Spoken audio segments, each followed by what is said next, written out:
karena nafsunya sudah hendak kawin. Nah begitu inya mengumpuli bininya, kawalanya berniat mengumpuli bini ini supaya dapat tujuan anak nang saleh, supaya tujuan memperbanyak umat Nabi Muhammad. Kada kawa masa aja aku mengumpuli biniku supaya dapat anak nang saleh, maulah kada mau, karena mulai asal niat mencari bini itu hendak menunaikan hawa nafsunya. Ajakannya membaca buku, membaca kitab, mendengar ceramah bahwa orang yang mempunyai anak itu anaknya bila anak yang makna daripada kalam Al-Imam Hujjatul Islam Abu Hamid Muhammad bin Muhammad Al-Ghazali rahimahullah wa nafa'ana bi ulumi. Penjelasan tentang niat itu tidak termasuk di bawah usaha ikhtiar.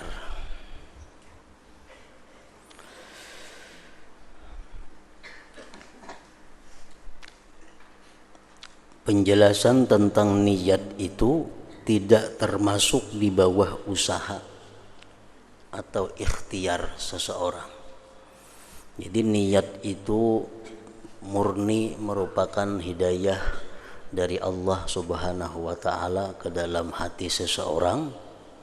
Yang timbulnya hidayah itu adalah berasal daripada ilmu dan ma'rifat seseorang kepada Allah Subhanahu wa taala. Orang yang tidak mempunyai ilmu tidak akan mungkin bisa berniat dengan niat yang baik. Orang yang tidak mempunyai ma'rifat tidak akan bisa memperbanyak niat yang baik dalam satu amal perbuatan itu sehingga mendatangkan ganjaran pahala yang banyak. Nah, jadi niat itu adalah merupakan anugerah Allah semata-mata kepada seseorang. Ketahuilah bahwasanya orang bodoh itu mendengar apa yang telah kami sebutkan daripada wasiat. Wasiat artinya pesan. Dengan membaguskan niat dan memperbanyaknya beserta sabda Rasulullah sallallahu alaihi wasallam, innamal a'malu binniyat, hanya saja amal perbuatan itu tergantung niatnya. Nah, orang-orang yang jahil, orang-orang yang bodoh tadi, maka ia mengatakan kepada dirinya ketika ia mengajar atau berdagang atau makan, saya berniat bahwa saya mengajar karena Allah, atau saya makan karena Allah. Dan ia mengira demikian itu adalah niat. Dan itu sangat jauh. Itu adalah bisikan hati ngarannya, dan pembicaraan lisan dan pikiran, atau perpindahan dari geritik hati ke geritik hati. Sedangkan niat itu jauh dari semua yang demikian itu. Jadi orang-orang yang belum sampai pahamannya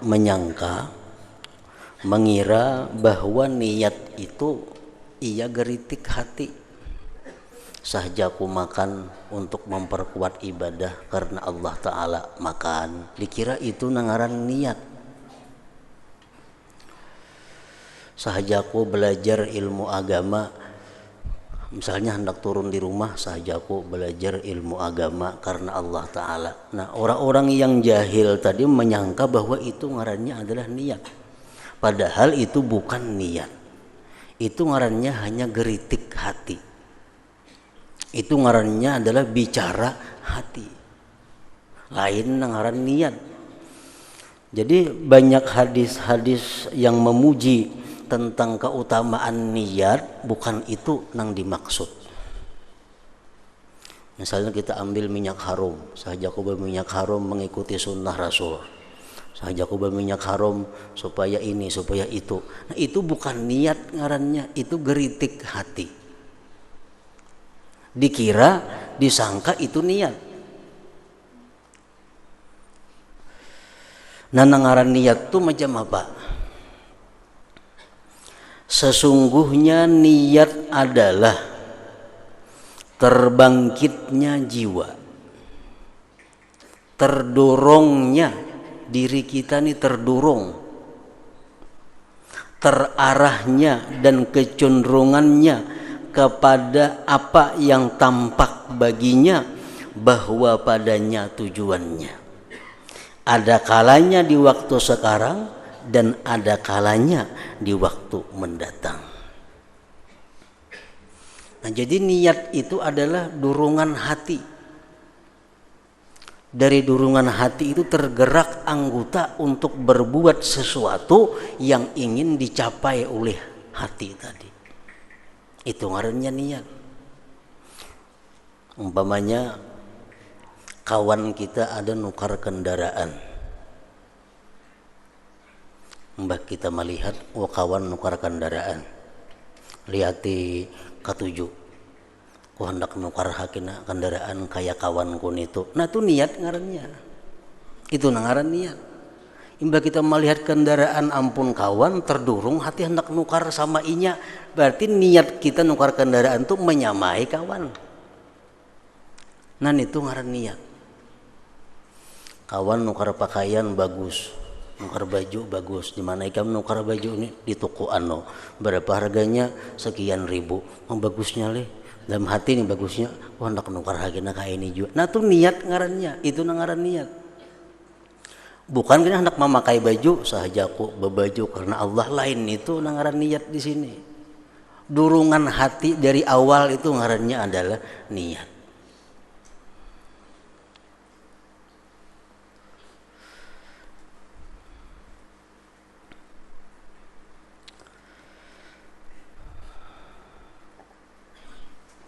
Misalnya kita mendengar ada berita atau kisah, di situ nyaman makan, di warung itu nyaman satinya, nyaman supnya, nyaman apanya. Mendengar kisah orang nyaman-nyaman tadi, kok hendak merasai hatinya kayak apa gerang nyamannya. Nah itu iya niatnya ngarannya, niatnya hendak merasai kayak apa nyamannya. Kayaknya sampai di warung misalnya, sahaja aku makan karena Allah, kada mau nih tuh mulai rumah niatnya hendak merasai tadi. Nah niat mulai rumah itu nang iya, nang sudah sampai di hadapan makanan kayaknya sahaja aku makan untuk ini, itu ngarannya bisikan hati, lain niat. Niat itu dorongan, nang mendorong kita untuk melakukan sesuatu, itu nang dimaksud di sini.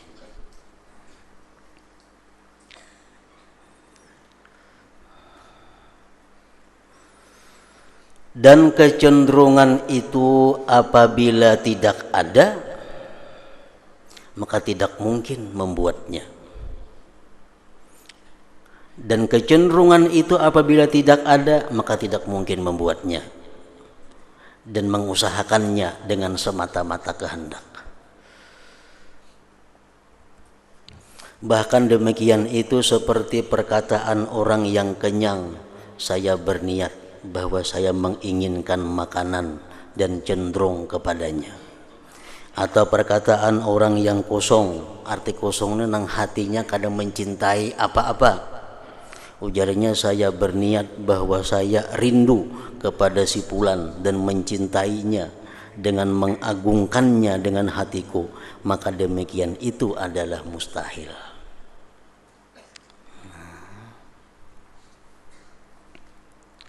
Jadi niat itu datangnya pasti imbah ilmu, imbah fikir. Dari ilmu dan fikir itu datang hidayah Allah kepada kita. Makanya dalam banyak hadis diriwayatkan bahwa ada umatku jar Nabi kita yang matinya ditilam, matinya diranjang, tapi dia di akhirat kayaknya dibangkit sebagai syahid. Kenapa bisa demikian? Karena dia punya niat yang benar, ingin jadi syahid. Nah, apakah kita kayak apa caranya berniat supaya kita hendak mati syahid itu? Kada akan bisa kita berniat hendak mati syahid kalau kada ada ilmunya. Tapi ilmu dahulu. Begitu kita baca ilmu, kita baca buku atau mendengar pengajian bahwa orang syahid itu matinya selamat dari siksa kubur. Orang syahid itu matinya adalah masuk surga tanpa hisab. Orang syahid itu matinya adalah segala-galanya mudah. Orang syahid itu akan selalu bertemu dengan Allah. Orang yang syahid itu akan dikelilingi oleh para malaikat. Lalu kita kapingin mendengar cerita-cerita syahid itu. Dari kapingin itu lalu hendak timbul, jakanya ada perang aku ini mati syahid biar. Nah itu niat ngarannya. Jadi kada kawan niat itu kalau kada dasar ilmu dahulu.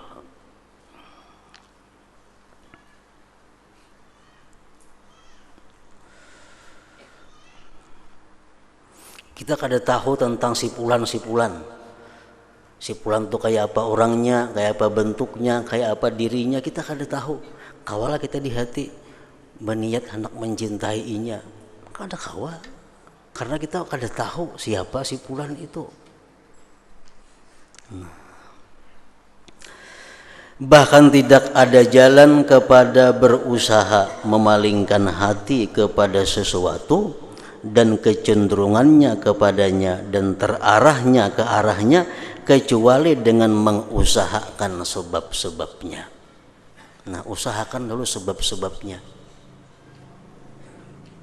Demikian itu termasuk apa yang kadang-kadang ia mampu atasnya dan kadang tidak mampu atasnya. Terkadang kita menghasilkan sebab itu kawa, terkadang kada kawa.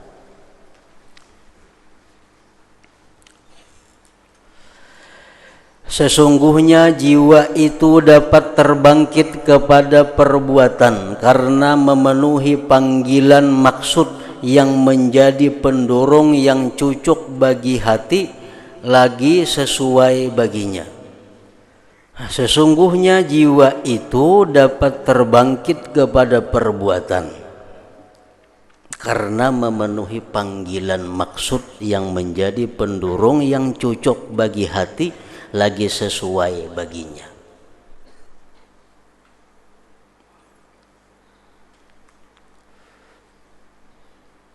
Kayak makan umpamanya. Makan itu maksudnya adalah kenyang. Tujuan makan itu adalah kenyang.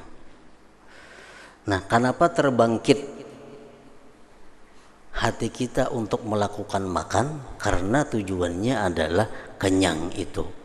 Nah, kenyang itulah jadi pendorong kita makan.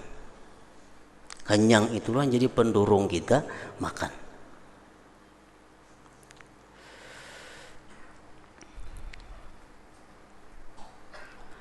Selama manusia tidak berkeyakinan bahwa maksudnya itu tergantung dengan sesuatu perbuatan, maka maksudnya tidak terarah ke arahnya. Selama kita kada yakin bahwa makan itu kenyang, kita kada makan. Nah, kita tuh kada yakin, cuman makan ini kenyang, banyak kita kada makan. Kenapa kita hakun balapa-lapa ke situ kamari? Karena kita yakin bila makan itu kenyang. Demikian itu termasuk apa yang tidak mampu menurut keyakinan pada setiap waktu. Nah, keyakinan berbeda-beda antara manusia terhadap apa yang dimaksud oleh satu perbuatan. Seseorang ini mungkin ke ini keyakinannya, saya kong ini ke itu keyakinannya, kada sama. Apabila ia berkeyakinan, maka sesungguhnya hati dapat terarah. Apabila ia kosong lagi tidak dipalingkan daripadanya dengan sesuatu maksud yang menyibukkan yang lebih kuat daripadanya. Demikian itu tidak mungkin pada setiap waktu. Nah, jadi ini jelas bahwa niat itu datangnya satu niat di luar kemampuan manusia. Niat itu semata-mata ada datangnya merupakan hidayah daripada Allah Subhanahu wa taala. Pendorong-pendorong dan yang memalingkan itu mempunyai sebab-sebab yang banyak, di mana dengannya ia berkumpul. Dan demikian itu berbeda-beda menurut orang per orang, menurut hal ihwal dan menurut amal perbuatan.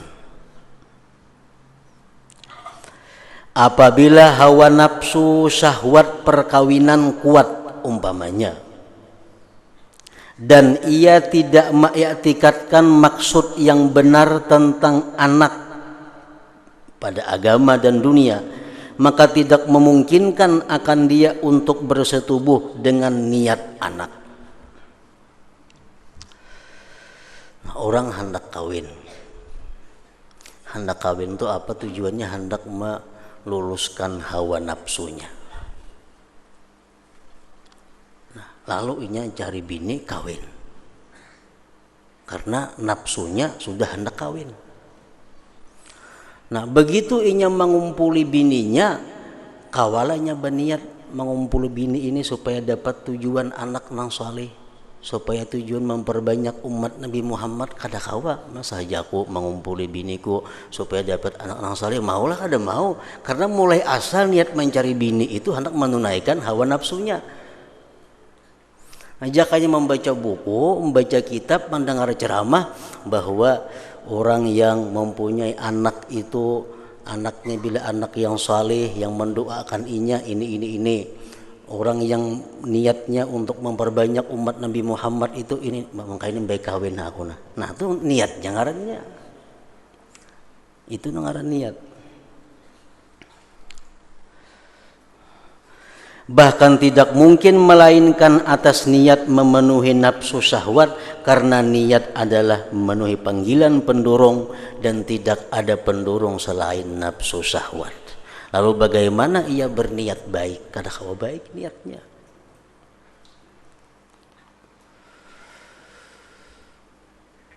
Nah jadi kalau sudah membaca banyak hadis, mendengar banyak hadis Nabi, misalnya an-nikah sunnati pamar ragiba an sunnati falaisa minni, ujar Nabi kita, nikah itu sunnahku, siapa yang tidak senang dengan sunnahku berarti bukan golonganku.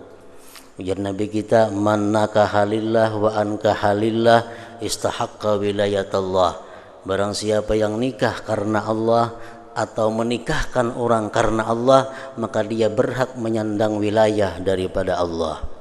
Ujar Nabi, tanakahu taksuru fa inni ubahi bikumul umama yaumal qiyamah.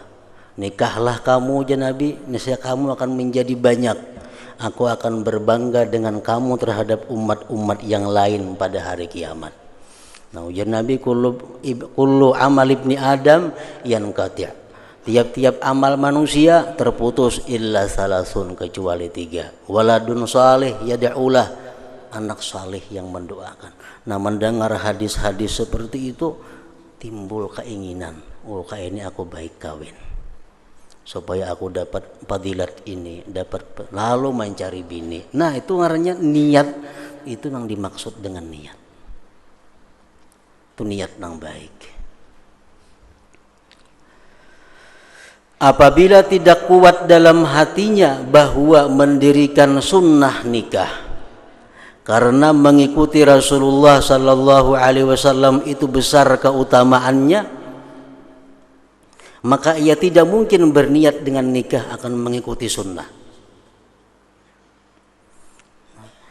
Bila tidak kuat dalam hatinya bahwa mendirikan sunnah nikah karena mengikuti Rasulullah sallallahu alaihi wasallam itu besar keutamaannya, maka ia tidak mungkin berniat dengan nikah akan mengikuti sunnah, kecuali hanya bahwa ia berkata dengan lisannya dan hatinya. Itu adalah perkataan semata-mata, bukan niat. Jadi niat itu mesti mengakui dahulu, mesti ada ilmu, mesti ada pengakuan bahwa fadilatnya sangat besar, keutamaannya sangat besar, lalu tergerak hatinya untuk melakukan itu. Nah, itu ngarannya adalah niat.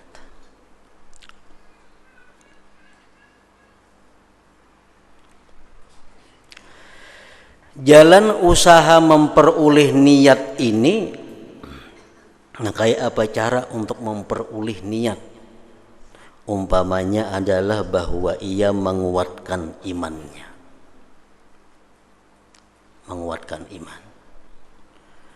Menguatkan imannya dengan agama pertama-tama. dan ia menguatkan imannya dengan besarnya pahala orang yang berusaha memperbanyak umat Nabi Muhammad sallallahu alaihi wasallam. Dan ia menolak dari dirinya semua hal yang melarikan dari anak daripada beratnya ungkus, lamanya kepayahan dan lainnya.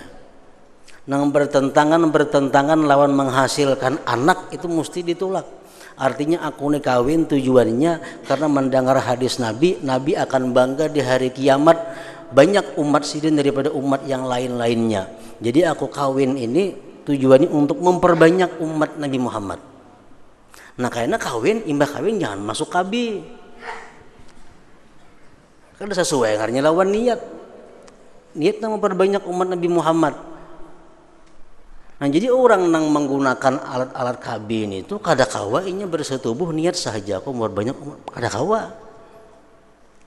Kenapa? Karena ini menggunakan hal-hal yang bertentangan lawan yang diniatkannya itu. Nah maka apabila ia berbuat demikian, maka kadang-kadang terbangkit hatinya, keinginannya kepada menghasilkan anak karena pahala. Lalu keinginan itu menggerakkannya dan anggota badannya bergerak untuk melaksanakan akad nikah. Apabila terbangkit kemampuan yang menggerakkan kepada lisan dengan menerima akad karena taat kepada pendorong ini yang kuat atas hati, niscaya ia berniat. Kalau tidak demikian, maka apa yang memampukannya pada dirinya dan mengulang-ulanginya pada hatinya dari maksud anak adalah bisikan syaitan dan igawan hajangarannya. Macam Junaid al-Baghdadi rahimahullah disebutkan dalam manaqib beliau. Beliau Junaid al-Baghdadi mempunyai usaha, mempunyai toko di pasar. Walaupun sidin kada berdagang nang kayak orang berdagang kada. Cuma ada punya toko di pasar dan sidin kadang-kadang buka toko. Kadang-kadang tutup. Nah, kenapa pian maka berusaha? Biasanya semata-mata aku hanya hendak mendapatkan hadis Nabi yang berbunyi at-tajirus saduq yuhsaru ma'as-siddiqin yaumal qiyamah. Nah, pedagang-pedagang yang jujur, pedagang-pedagang yang benar itu pada hari kiamat kaina akan dihalau beserta orang-orang siddiqin. Nah, mendengar itu hadis Nabi lalu terbuka hati untuk jadi pedagang yang jujur. Kalau sini pedagang, nah itu ngarannya adalah niat. Itu ngaran niat.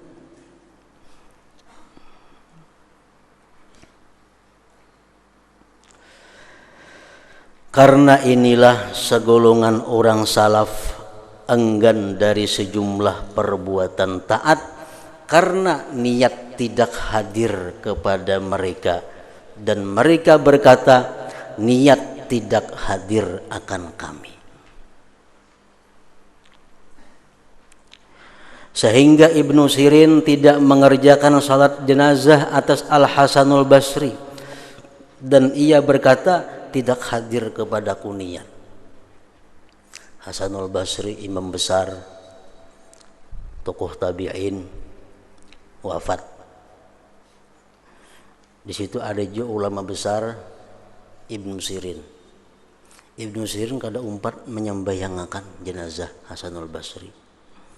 Takuni orang kan apa yang kada umpat sembahyang jenazah. Aku justru belum ada niat lagi. Niatnya belum ada, nah ngapa niatku ke situ? Nah, karena niat tuh kada kawa diulah-ulah seorang. Niat tuh mesti langsung dari Allah Subhanahu wa taala. Nah, niatku belum ada. Amun niatnya menaku kada turun, kada nyaman kayaknya disambat betul. Nah, itu nang kada nyaman, nang kada baik kayaknya. Jadi menghindari niat-niat nang seperti itu, menunggu niat dari Allah. Sebagian mereka memanggil istrinya dan ia menyisir rambutnya agar bawalah kemari sisir. Ini orang mengiau bini ambilakan pang suroy. Maka istrinya berkata, apakah saya bawakan dengan cermin? Cerminnya bang jenang bini. Lalu orang itu diam, kada menyahut. Lalu orang itu diam sesaat. Kemudian berkata, iya, bawa cerminnya juga.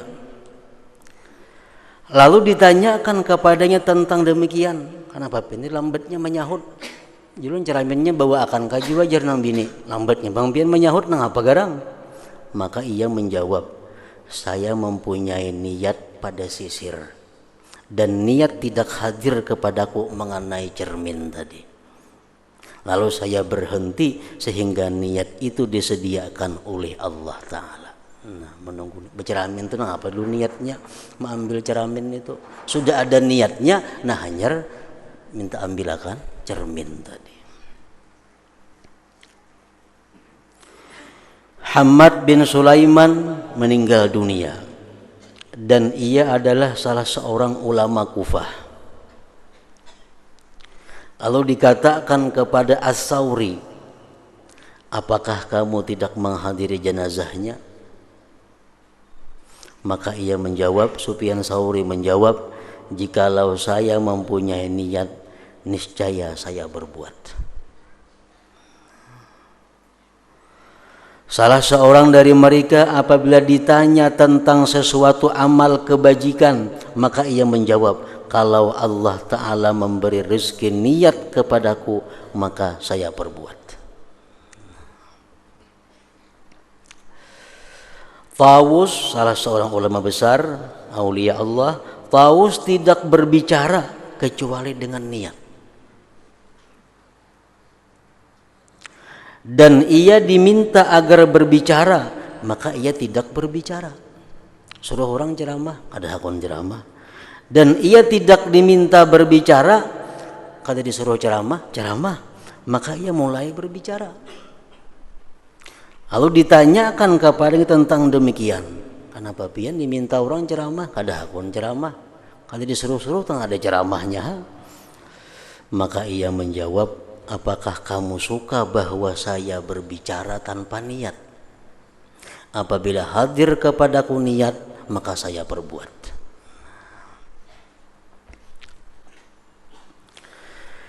Diceritakan bahwa Daud ibnul Muhabbar ketika mengarang Kitabul Aqli, maka Ahmad bin Hanbal mendatanginya. Lalu ia meminta kitab tersebut daripadanya.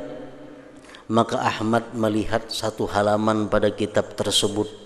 Kemudian ia Ahmad mengembalikannya. Maka ia Daud berkata, apa yang terjadi padamu, hai Ahmad?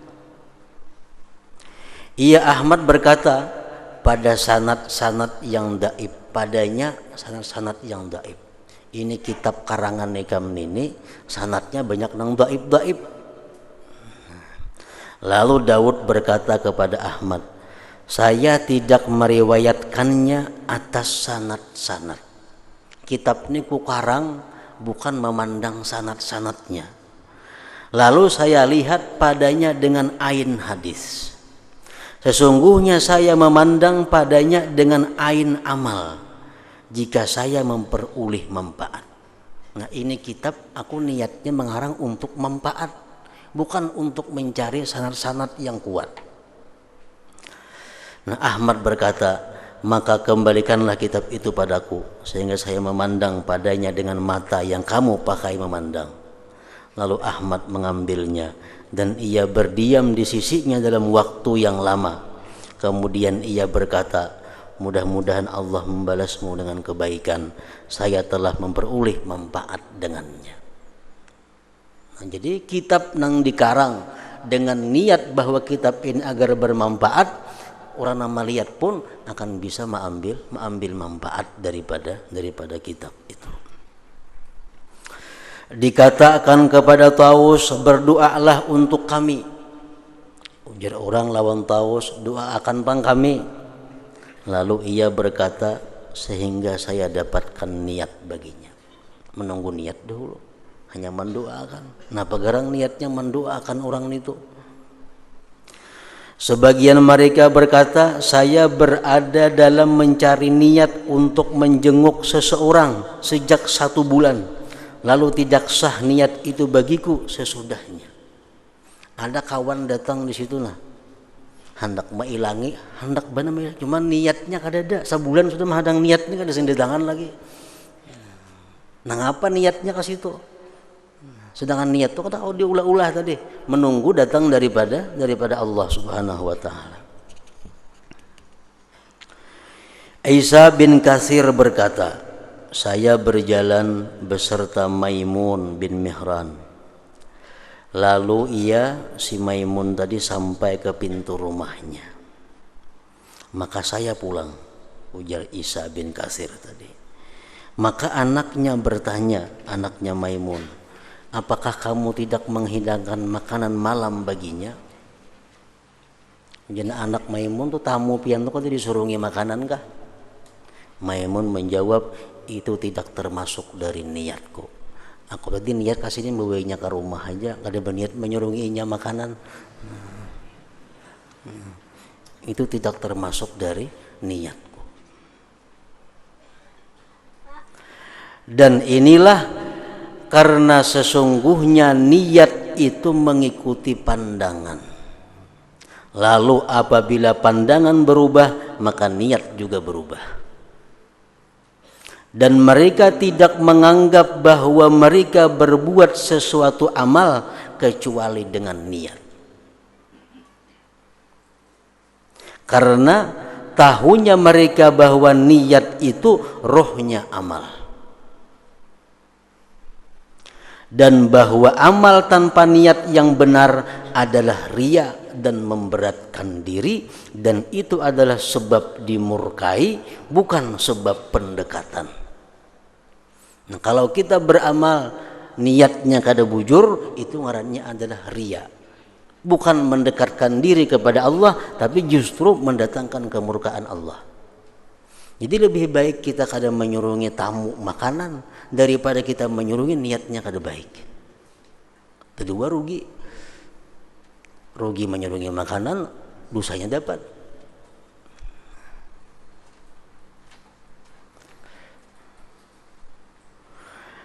Dan mereka tahu bahwa niat bukanlah perkataan orang yang berkata dengan lisannya, saya berniat, bukan itu. Tetapi niat itu adalah terbangkitnya hati yang berlaku seperti berlakunya futuh dari Allah Ta'ala. Maka futuh itu kadang-kadang mudah pada sebagian waktu dan kadang-kadang sulit pada sebagian waktu yang lain. Nah, jadi kada gampang maulah amal perbuatan itu menjadi ikhlas. Kada gampang maulah perbuatan yang mubah menjadi bernilai ibadah. Kalau perbuatan ibadah menjadi maksiat, nyaman diulah. Perbuatan mubah menjadi dosa, nyaman ulahannya. Tapi kalau perbuatan yang boleh supaya jadi pahala, itu memerlukan niat. Sedangkan mendapatkan niat itu memerlukan ilmu dan ma'rifat dahulu kepada Allah Subhanahu wa ta'ala.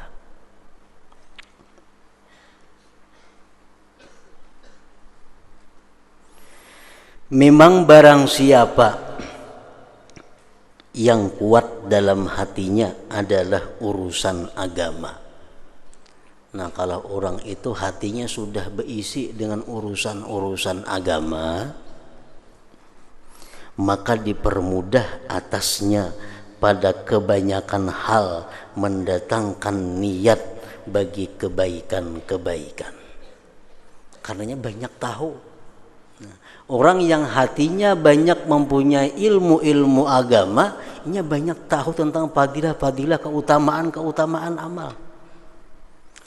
Lalu itu mempermudah datangnya niat yang baik. Kalau ilmu agama kada banyak inya berisi, ilmu agama kada banyak di dalam hatinya, kayak apa caranya untuk mendatangkan niat yang baik dalam hati itu kada kawa.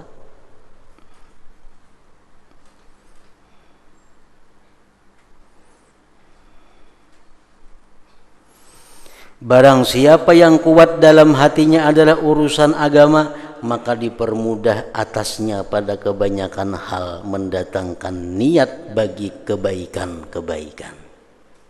Karena sesungguhnya hatinya itu condong kepada pokok kebaikan. Nah, orang yang hatinya sudah penuh dengan agama, hatinya sudah arah kepada kebaikan. Lalu ia terbangkit menurut kebiasaan kepada perincian-perinciannya. Kita tahu bahwa niat orang makan macam ini. Niat orang bersedekah sampai 20 macam niatnya lebih. Nah, kenapa tahu niat itu? Karena mereka asalnya mengetahui tentang keutamaan sedekah. Akhirnya mereka kumpulkan niatnya jadi sekian banyak. Mungkin kita kada tahu kalau berniat nangka itu, ada tahu. Kita kada tahu umpamanya sedekah itu menolak kejahatan. Kalau kita meniatakan saja aku bersedekah untuk menolak kedahsyatan karena kada tahu. Dan barang siapa condong hatinya kepada dunia dan itu kuat atasnya, maka tidak mudah baginya yang demikian itu. Orang yang hatinya dipenuhi dengan urusan-urusan duniawi sulit untuk mendatangkan niat yang baik. Bahkan demikian itu tidak mudah baginya dalam melaksanakan kewajiban-kewajiban. Jangankan maulah nang mubah, nang boleh jadi bapahala, nang melaksanakan nang wajib pun sulit inya melaksanakan niat nang baik apabila hatinya dipenuhi dengan urusan-urusan duniawi. Apalagi mah ulah nang boleh jadi bapahala, nang wajib lagi supaya bujur ya tuh ngalihnya.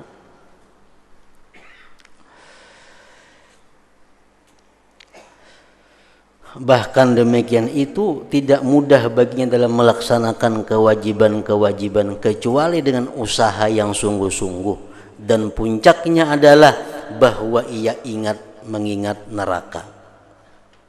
Nah, itu lagi tujuannya. Kenapa aku sembahyang ini? Karena aku mau ada sembahyang, aku ada wani masuk neraka kena matinya. Al tegara hati hendak sembahyang. Kayak itu pang maka. Dan memperingatkan dirinya akan siksanya atau kenikmatan surga dan menggemarkan dirinya padanya. Nah, itu niat-niat yang dipakai untuk menggerakkan kepada memperbuat nang wajib, menjauhi nang haram. Maka kadang-kadang terbangkit baginya pendurung yang lemah. Tahu bahwa memperbuat ini neraka. Satu, memperbuat ini supan ganal. Nah, kadang-kadang nang timbul justru supan ganalnya itu nerakanya halus. Orang kada wani mencuntan. Kenapa? Mungkin satu masuk neraka. 2 masuk penjara. 3 taka surat kabar supan. Nang ganal justru masuk penjara itu nang takutan inya. Supannya nang takutan inya. Nerakanya kada seberapa takutan. Nah, maka kadang-kadang terbangkit baginya pendurung yang lemah. Maka adalah pahalanya menurut kadar keinginan dan niatnya itu. Maka pahalanya menurut kadar keinginan dan niatnya. Inya berbuat nangka ini. Terdurung napa? Inya melakukan ini pahalanya ada. Dipuji orang ada. Disanjung orang ada. Terkadang nanggana dalam pikirannya itu adalah memikirkan sanjungan orang itu yang penting. Yang penting pujian orang, pahala nomor 2. Kalau aku bersedekah misalnya berwakaf 10 juta diumumkan, nah pahalanya ada. Dan aku dipuji orang. Dan aku disanjung orang. Aku dicap orang sebagai orang nang penyumbang nang sosial. Nah, macam-macam niatnya. Terkadang nang niat pahala itu jadi halus. Nanggana dalam hatinya dorongannya justru karena mencari pujian-pujian tadi. Nah, maka adalah pahalanya itu menurut kadar keinginan dan niatnya itu. Adapun taat atas niat mengagungkan Allah Ta'ala karena berhaknya untuk ditaati dan disembah, maka demikian itu tidak mudah bagi orang yang gemar pada dunia. Kada mudah. Orang yang gemar kepada dunia, sembahyangnya itu karena menjunjung perintah Allah, itu ngalih. Orang yang gemar kepada dunia, ingin mengeluarkan zakat karena menjunjung perintah Allah, itu sulit. Berniat macam itu, paling-paling takutan kalau masuk neraka, munnya kada. Takutan kena usahanya bangkrut kah, habis berkahnya kah. Nah, bagi orang-orang yang sudah hatinya gemar kepada dunia itu, melaksanakan yang wajib tuh niat menjunjung perintah Allah tuh pun ngalih sudah itu.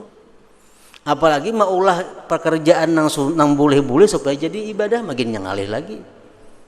Nah, kalau hati-hati mereka sudah dipenuhi oleh gemar kepada dunia. Adapun taat atas niat mengagungkan Allah Ta'ala karena berhaknya untuk ditaati dan disembah, maka demikian itu tidak mudah bagi orang yang gemar pada dunia. Ada mudah.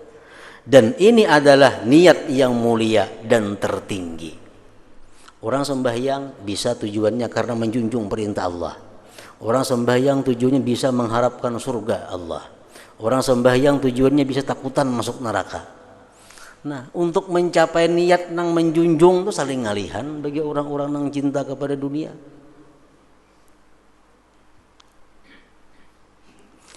Dan ini adalah niat yang mulia dan tertinggi, dan sedikit di atas hamparan bumi orang yang memahaminya, lebih-lebih orang yang mengerjakannya itu.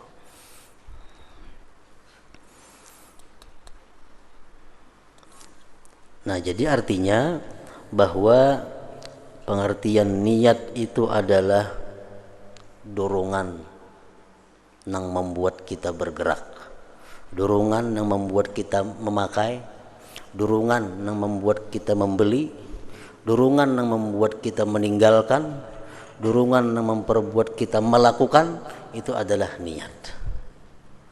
Masalah nang hendak berbuat itu kayaknya kita hadirkan kembali, sahajaku berbuat untuk ini, itu hanya sekedar untuk menghadirkan niat-niat yang telah lalu. Andai kata ini kada dibaca pun kada jadi masalah, karena sudah ada terdahulu sebelumnya niat yang kuat di dalam hatinya. Nah, kemudian niat manusia dalam melaksanakan taat itu bermacam-macam. Afdhalu dzikri fa'alam annahu la ilaha illallah Muhammadur Rasulullah, la ilaha illallah Muhammadur Rasulullah, la ilaha illallah Muhammadur Rasulullah, la ilaha illallah, la ilaha illallah, la ilaha illallah, la ilaha illallah, la ilaha illallah. Allahu Allah, Allahu Allah, Allahu Allah, Allahu Allah, Allahu Allah,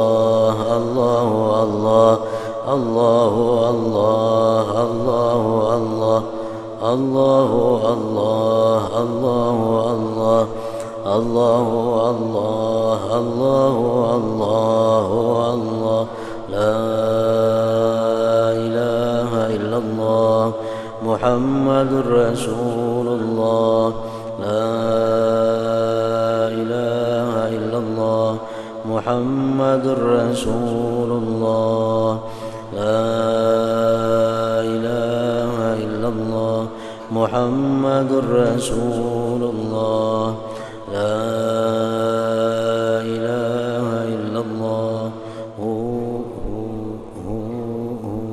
الفاتحة